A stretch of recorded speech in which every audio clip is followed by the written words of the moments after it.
తెలంగాణలో తక్కువ ఫీజులతో high quality results ఇస్తున్న ఏకైక సంస్థ తిరుమల్ ఐఏఎస్ ఇన్స్టిట్యూట్. 14 నెలలైతుంది రేవంత్ రెడ్డి అధికారంలోకి వచ్చి. 9 సంవత్సరాలు తెలంగాణ పరిపాలించింది మీ బీఆర్ఎస్ పార్టీ. అప్పుడెందుకు సుస్థిరం చేయలేకపోయారు కృష్ణా జలాల వివాదాలు? కృష్ణా జలాల వివాదాలకు సంబంధించింది మొదటి నుంచి కూడా కేసీఆర్ గారు జగన్మోహన్ రెడ్డిని హైదరాబాద్కు పిలిపించుకొని సమావేశం జరిపారు. ఇదే కేసీఆర్ అప్పటి మంత్రి రోజా ఇంటికి వెళ్ళి చేపల పులుసు కూడా తినేసి వచ్చారు. జల వివాదాల నేపథ్యంలో జరుగుతున్నప్పుడు ఎందుకు కూర్చొని పరిష్కరించే ప్రయత్నం చేయలేదు? ఇది అసంపూర్తి నాలెడ్జ్ ఉన్నటువంటి వ్యక్తులు మాట్లాడేటువంటి మాటలు ఇవి. ఏం పులుసు తినిపించారు చంద్రబాబు నాయుడు గారికి మీరు? గడిచిన 9 సంవత్సరాల్లో కేసీఆర్ కృష్ణానది పైన ఉన్న ఎత్తిపోతల పథకాలన్నింటినీ పూర్తి చేయలేకపోయారు. పాలమూరు రంగారెడ్డిని 90% పనులు పూర్తి అయినాయండి. అంటే బీఆర్ఎస్ వాళ్ళు కృష్ణా జలాల వివాదాన్ని తప్పించుకోవడానికి బీజేపీపై తోసేస్తున్నారా? తప్పించుకోవడం కాదు. ఇప్పుడు నేనేమంటానంటే, ఇప్పుడు ప్రభుత్వంలో రేవంత్ రెడ్డి చాలా స్పష్టంగా చెప్తున్నారు, అనుభవజ్ఞులైన మాజీ ముఖ్యమంత్రి అసెంబ్లీకి రావాలి, అసెంబ్లీకి వచ్చి సలహాలు ఇవ్వాలి, విలువైన సలహాలు. రేవంత్ రెడ్డి భాష మార్చుకోవాలండి. ఇది ఏంది?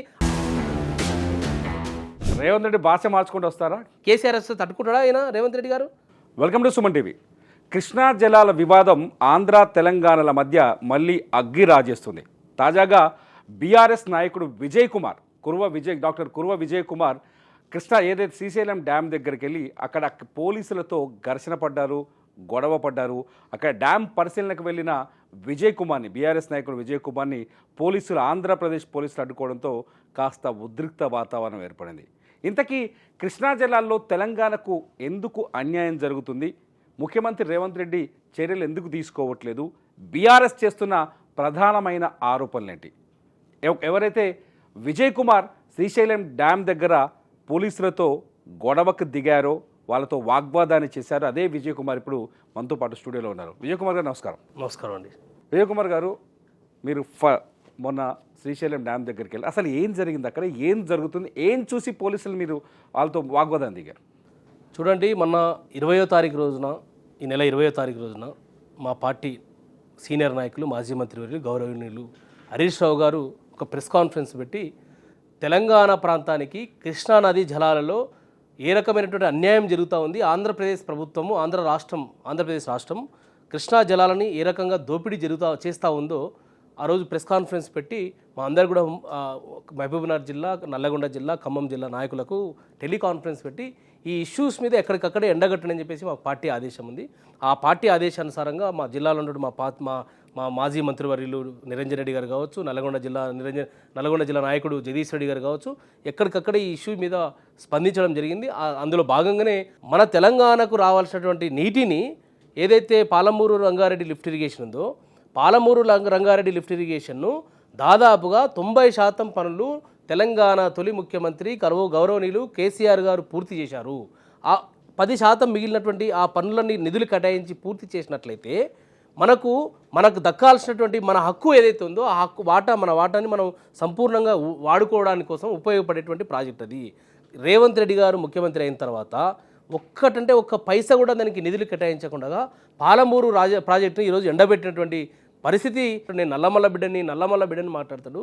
మరి అదే నల్లమల్ల ప్రాంతం నుంచే, శ్రీశైలం నుంచే, పోతిరెడ్డిపాటి నుంచి కావచ్చు, అదేవిధంగా ముచ్చుమర్రి ద్వారా కావచ్చు, హంద్రీనీవా ప్రాజెక్టు ద్వారా కావచ్చు, ఆంధ్రప్రదేశ్ ప్రభుత్వం నీళ్లు దోపిడీ జరుగుతూ ఉంది.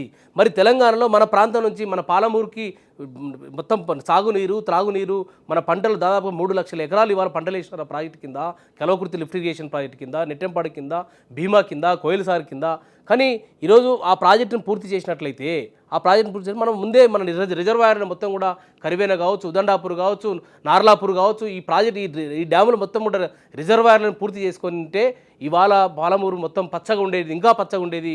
మన హక్కుని కోల్పోవడానికి ప్రధాన కారకుడు రేవంత్ రెడ్డి గారు అనే విషయాన్ని నేను స్పష్టంగా చెప్తా ఉన్నాను. మేము నిజానికి ఇవాళ ఏదో రేవంత్ రెడ్డి వైఫల్యం వల్ల, రేవంత్ రెడ్డి నిర్లక్ష్యం వల్ల, రేవంత్ రెడ్డి వల్లే ఆంధ్రప్రదేశ్కి కృష్ణా జలాలు తరలి వెళ్ళిపోతున్నాయి, రేవంత్ రెడ్డి ఏం చేయలేకపోతున్నారని మీరు అంటున్నారు.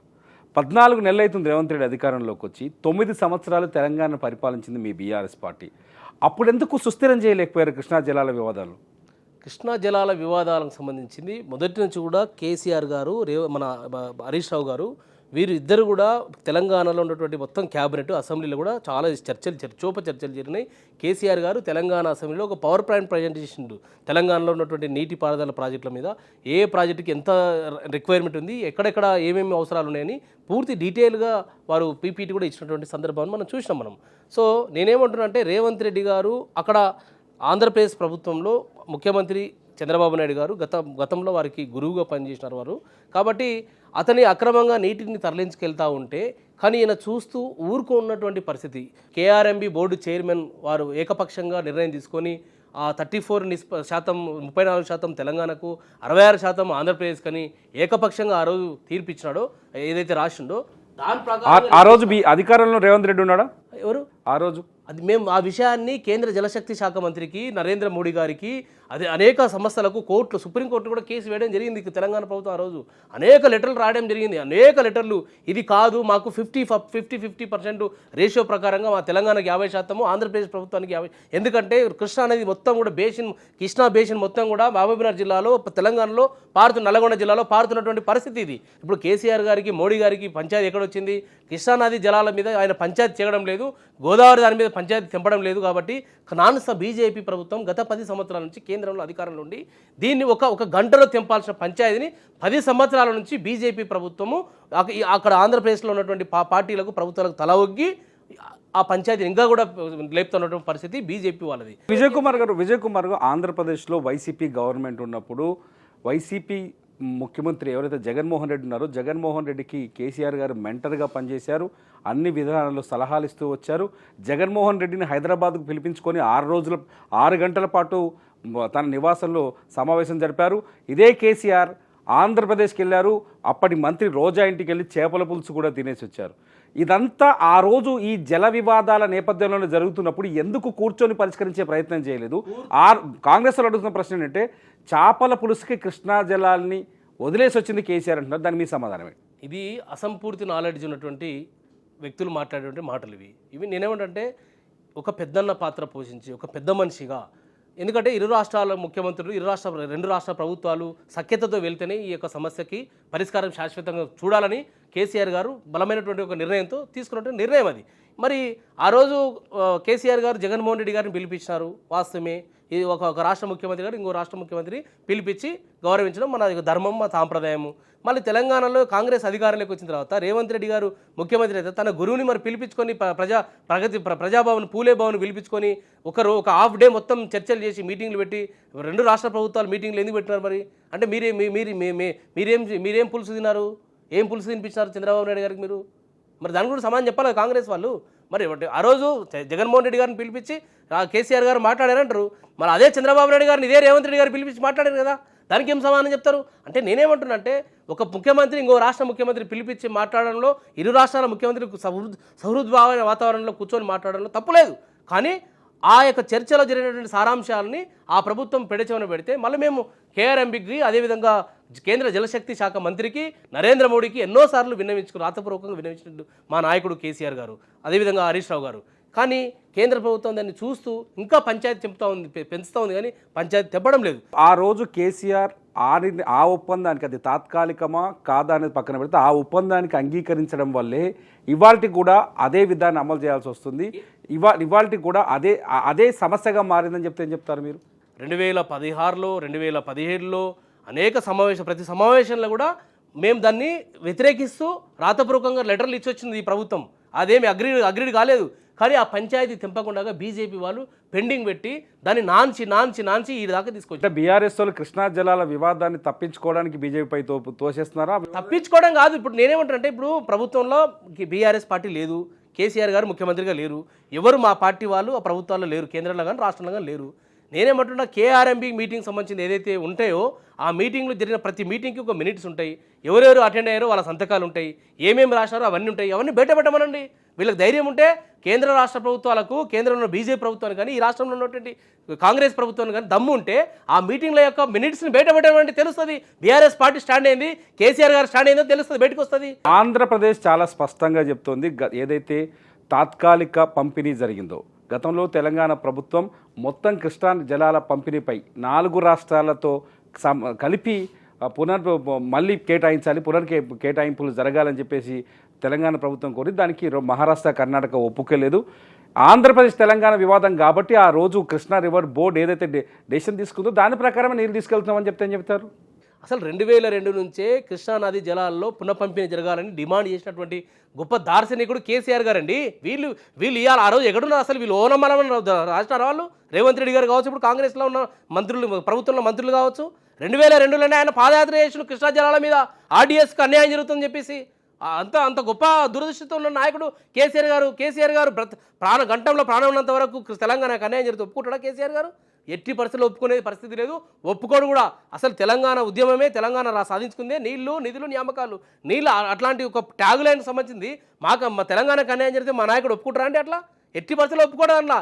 గడిచిన 9 సంవత్సరాల్లో కేసీఆర్ కృష్ణానది పైన ఉన్న ఎత్తిపోతల పథకాలన్నింటినీ పూర్తి చేయలేకపోయారు. పాలమూరు రంగారెడ్డిని 90% పనులు పూర్తి అయినాయండి. అది కాంగ్రెస్ ఆనాడు ఉన్నటువంటి కాంగ్రెస్ నాయకులు ఎన్జీటీలో కావచ్చు, అదేవిధంగా కోర్టులలో, హైకోర్టులో కావచ్చు, సుప్రీంకోర్టులో కావచ్చు, ల్యాండ్ ఎక్వేషన్లో కావచ్చు, వివిధ రకాలుగా ఇబ్బందులు పెట్టి కోర్టు కేసులు తిప్పి పాలమూరునికి అన్యాయం చేసినటువంటి ఒక పాపాత్ములు ఎవరైనా ఉంటే కాంగ్రెస్ వాళ్ళే, కాంగ్రెస్ పార్టీలో ఉన్న వాళ్ళే. అదే కాంగ్రెస్ వాళ్ళు ఆ రోజు అంద్రినివా ప్రాజెక్టు పడితే ఓపెన్ చేస్తే పోయి ఆరతులు ఇచ్చినటువంటి వ్యక్తులు, మంత్రులు కాంగ్రెస్ మంత్రులే. చూడలేదా మనం? వాళ్ళందరూ ఇప్పుడు మీ పార్టీలోనే ఉన్నారు కదా. ఎవరు ఆరతులు పట్టిన మంత్రులు మీ పార్టీలో? మా పార్టీలు లేరు, వాళ్ళు లేరు, ఇప్పుడు మా పార్టీలు లేరు. అంద్రిని వాళ్ళు ఏ పార్టీలో ఉండొచ్చు కాక ఆ రోజు అయితే కాంగ్రెస్ పార్టీ మంత్రులుగా ఉన్నారు కదా, వాళ్ళు తెలంగాణ నుంచి రిప్రజెంట్ చేశారు కదా. ఆ మంత్రులే అంద్రినివా ప్రాజెక్టు దగ్గర ఓపెన్ చేస్తూ ఉంటే వారు హారతులు పట్టించారు. అంటే తెలంగాణకు అన్యాయం చేసింది ఎవరు? ఆ పోతిరెడ్డిపాటు పొక్క చేస్తూ ఉంటే ఆ రోజు చూస్తున్న వ్యక్తులు ఎవరు? ఆ రోజు బీఆర్ఎస్ పార్టీ ఏదైతే పోతిరెడ్డిపాడు 11,500 క్యూసెక్కుల నుంచి 44,000 పైచిలకు క్యూసెక్లకు అది జీవో నంబర్ 170 ద్వారా తీసుకోవడానికి ప్రయత్నాలు చేస్తే అంతకంటే ముందు 2 నెలల ముందే జూలై 2005లోనే మా పార్టీ ప్రభుత్వం నుంచి మంత్రులు బయటకు వచ్చారు. ఆ తర్వాత సెప్టెంబర్లో జీవో నంబర్ 170 ఇచ్చి తెలంగాణకు అన్యాయం చేసే విధంగా పోతిరెడ్డిపాడుని మొత్తం కూడా పెద్ద 44,000 క్యూసెక్లు, 44,500 క్యూసెక్ల నీళ్లు దోపిడీకి తెరలేపిందే కాంగ్రెస్ వాళ్ళు కదా. మళ్ళీ వాళ్ళకి అర్హత ఉంది ఇలా మాట్లాడడానికి. పోతిరెడ్డిపాడు ప్రాజెక్టు నిర్మాణం పూర్తయింది జగన్మోహన్ రెడ్డి ప్రభుత్వంలో. జగన్మోహన్ రెడ్డి మీకు అనుకూలంగా ఉన్నప్పుడు ఎందుకు ఆ రోజైనా సహృద్భావ వాతావరణంలో కూర్చోలేకపోయారు? మేము ప్రతి సందర్భంలో దీనికి సంబంధించిన కాంపిటెంట్ ఫోరంలో ప్రధానమంత్రికి, కేంద్ర జలశక్తి శాఖ మంత్రికి, కేఆర్ఎంబి కృష్ణా రివర్ మేనేజ్మెంట్ బోర్డుకి, ఎక్కడెక్కడైతే సుప్రీంకోర్టుకి ఎక్కడెక్కడైతే అవకాశం ఉంటుందో అన్ని ప్లేస్లలో మేము ఫిర్యాదు చేసినాం. మా ఫిర్యాదుని మా లేఖలు ప్రభుత్వం దగ్గర ఉంటాయి, ప్రభుత్వంలో వాళ్ళే ఉన్నారు, బయట పెడితే తెలుస్తుంది. కానీ ఆనాడున్న బీజేపీ ప్రభుత్వం దీన్ని తప్పించుకోవడం కోసం ఈ సమస్యను ఇంకా పెంచి నాంచి పెద్ద చేసింది తప్ప ఈ బీజేపీ వాళ్ళే, నరేంద్ర మోడీ పాపం కూడా దీంట్లో పెద్ద ఎత్తున ఉంది. దీంట్లో నరేంద్ర మోడీని తీసేయడానికి లేదు. ఇప్పుడు మీరు ఏం కోరుకుంటున్నారు విజయ్ కుమార్? రేవంత్ రెడ్డి ప్రభుత్వం ఏం చేస్తే కృష్ణా జిల్లాలో తెలంగాణకు న్యాయం జరుగుతుంది అనుకుంటారు? నేనేమంటున్నా అంటే రేవంత్ రెడ్డి గారికి మా పార్టీ సమస్యను లేవనెత్తే వరకు కూడా అది ఏం జరుగుతుందో ఆయనకు తెలుస్తలే. రేవంత్ రెడ్డి గారికి ఆయనకు పాలన మీద పట్టు లేదు, అధికారుల కంట్రోల్ లేరు, ఆయనకు తన సొంత పార్టీలో మంత్రులు ఆయనకు విలువ ఇస్తలేరు. ఆయన పరిస్థితి దిక్కుతోచిన పరిస్థితి ఉంది. ఇవాళ ఆయన ఏం చేయాలో ఆయనకు అడ్మినిస్ట్రేషన్ అవగాహన లోపంతో ఈ రాష్ట్రాన్ని రావణ కాష్టంగా చేస్తూ ఉన్నాడు. కాబట్టి పాలమూరు రంగారెడ్డి లిఫ్ట్ ఇరిగేషన్ తక్షణమే టేకప్ చేయండి. దానికి 10% నిధులు కేటాయిస్తే ఆ ప్రాజెక్టు పూర్తి అవుతుంది, పాలమూరు పచ్చబడుతుంది. ఆ రోజు మీ కాంగ్రెస్ పార్టీ ఏదైతే ప్రారంభించినటువంటి కలవకుర్తి, నెట్టంపాడు, భీమా, కోయిల్ సాగర్ ప్రాజెక్టులు అసంపూర్తి ఉన్నటువంటి ప్రాజెక్టులను కేసీఆర్ గారు అధికారంలోకి వచ్చిన తర్వాత సంపూర్ణమైన నిధులు వరదలు పారించి ఆ ప్రాజెక్టులు పూర్తి చేసి మైగ్రేషన్ నుంచి ఇరిగేషన్గా జిల్లాని మార్చిండు. పెండింగ్ ప్రాజెక్టులని రన్నింగ్ ప్రాజెక్టులుగా మార్చి ఈరోజు పాలమూరుని పచ్చగా చేసి సస్యశ్యామలం చేసినటువంటి దార్శనికుడు కేసీఆర్ గారు. ఆ కేసీఆర్ గారి అనవాలను తూర్చడం కోసం ఈరోజు పాలమూరుని ఎండగొడతా ఉన్నాడు ఇవాళ రేవంత్ రెడ్డి గారు. దాన్ని మేము తీవ్రంగా వ్యతిరేకిస్తా ఉన్నాము. దాన్ని నీవు ఎంతసేపు ఉన్నా ఈ ప్రాజెక్టు పూర్తి చేస్తే కేసీఆర్కి పేరు వస్తుంది కదా, మాకేం పేరు రాదు కదా అని పాలమూరు రంగారెడ్డి లిఫ్ట్ ఇరిగేషన్ నిధులు ఇవ్వకుండా ఆపుతా ఉన్నాడండి. ఎంత దౌర్భాగ్యం అండి ఇది. ఇదా అండి పాలమూరు నుంచి నీకు అవకాశం ఇచ్చింది, పాలమూరుని చాలా గొప్పగా అభివృద్ధి చేయాలా, ఎన్నో ప్రాజెక్టులు తీసుకురావాలా, ఎంతో ఉపాధి అవకాశాలు కల్పించాలా, పరిశ్రమలు తీసుకురావాలా, ఎంతో డెవలప్ చేయాలి. నీ చేతులు ఉంది కదా, పవర్ ఉంది కదా. మా జిల్లాకి ఇప్పటి వరకు కూడా, మహబూబ్నగర్ జిల్లాకి ఇప్పటి వరకు కూడా రేవంత్ రెడ్డి గారు గుండె మీద చేసుకొని చెప్పుకోనండి. ఒక్కటంటే ఒక పెద్ద ప్రాజెక్ట్ తీసుకొచ్చి ఓపెన్ చేసిందా? ఆయన చేసింది ఏంది? ఈ ఎస్ఎల్బీసీ ప్రాజెక్టు సంబంధించింది పట్టున 3 మీటర్లు కూడా తవ్వలేదు, 2.5 కిలోమీటర్లు ఇలా కుంగిపోయింది, ఇలా టన్నెలు కూలిపోయింది. దాని గురించి ఎందుకు మాట్లాడతలేదు రేవంత్ రెడ్డి గారు? ఇలా దాని గురించి మాట్లాడక ఎన్నికల ప్రచారానికి వెళ్తాడు, మళ్ళీ ఇవాళ మార్నింగే ఢిల్లీకి వెళ్ళిపోయాడు. అంటే ఏం చేస్తా ఉన్నాడు ఇవాళ అయినా రేవంత్ రెడ్డి గారు? అంతమంది 8 మంది కార్మికులు ఆ టన్నెల్లో ఇరుక్కున్నారు. ఇప్పుడు కూడా వాళ్ళు ఏ పరిస్థితులు ఉందో దిక్కు చేసిన పరిస్థితులు ఉంటే రేవంత్ రెడ్డి గారికి ఎన్నికలే ప్రధానమైపోయినాయి తప్ప ఎలక్షన్లు కలెక్షన్లు తప్ప ఆయనకు ఇంక వేరే ఏం పని లేదు. నాకు ప్రజల ప్రాణాలని, ప్రజల ఆస్తులని, ప్రజల గురించి పట్టించుకునే పరిస్థితి ఉంది. ఇది రేవంత్ రెడ్డి గారి పైన మీరు ఒంటికాల పైన చేస్తుంది మీ పార్టీ. రేవంత్ రెడ్డి చాలా స్పష్టంగా చెప్తున్నారు, అనుభవజ్ఞులైన మాజీ ముఖ్యమంత్రి అసెంబ్లీకి రావాలి, అసెంబ్లీకి వచ్చి సలహాలు ఇవ్వాలి, విలువైన సలహాలు. నిజంగా ఒక రాష్ట్రానికి 9 ఏళ్ల పాటు ముఖ్యమంత్రిగా పనిచేసిన కేసీఆర్ ఎందుకు అసెంబ్లీ రావడానికి వెనకడుగు చేస్తున్నారు? రేవంత్ రెడ్డి భాష మార్చుకోవాలంటే ఇది ఏంది? ఆయన పెద్ద మనిషి, ఆయన అలాంటి పెద్ద మనిషిని పట్టుకొని భాష మార్చుకొని వస్తారా? చెల్లని 1000 రూపాయల నోటు ఏం మాట్లాడండి ఇది? రేవంత్ రెడ్డి భాష మార్చుకుంటూ వస్తారా? రేవంత్ రెడ్డి భాష మార్చుకోకుంటే ఆయన బజార్లో వేసుకొని ఏమైనా చేసుకోమని ఆయన నోటిని పోయి ఆ మూసి నదిలో పెట్టుకొని కడుక్కోమని మాకు సంబంధం లేదు. కానీ నేనేమంటుంటే ఖచ్చితంగా కేసీఆర్ గారు ఎప్పుడు రావాలన్నా అప్పుడు వస్తాడు, ఎప్పుడు కొట్టాలన్నా అప్పుడు కొడితే పెద్ద ఎత్తున కొడతాడు. అట్లేం లేదు. మా కేసీఆర్ గారికి ఇవన్నీ వ్యూహాలు తెలుసు. మా యొక్క హరీష్ రావు గారు, కేటీఆర్ గారి యొక్క తాకిడికే తట్టుకోలేక అసెంబ్లీలో వారికే సమానం పారిపోతున్నాడు. ఇలా అసెంబ్లీ వాయిదా వేసుకొని పారిపోతున్నాడు. కేసీఆర్ వస్తే తట్టుకుంటాడా ఆయన రేవంత్ రెడ్డి గారు? ఇది మొత్తానికైతే కృష్ణా జలాల వివాదం ఆంధ్ర తెలంగాణల మధ్యనే కాదు, బీఆర్ఎస్ కాంగ్రెస్ల మధ్య కూడా అగ్ని రాజేస్తోంది. నదీ జలాల పంపకాల విషయంలో కాంగ్రెస్ నిర్లక్ష్యం వహిస్తోందని బీఆర్ఎస్ ఆరోపిస్తుంటే, బీఆర్ఎస్ తీసుకున్న తప్పుడు నిర్ణయం వల్లే ఇవాళ కాంగ్రెస్ తెలంగాణ ఇబ్బంది పడుతోందని అధికార కాంగ్రెస్ ఆరోపిస్తుంది. చూద్దాం కృష్ణా జలాల వివాదం ఇంకా ఎన్ని మలుపులు తిరుగుతుందో. థ్యాంక్ యూ విజయ్ కుమార్ గారు.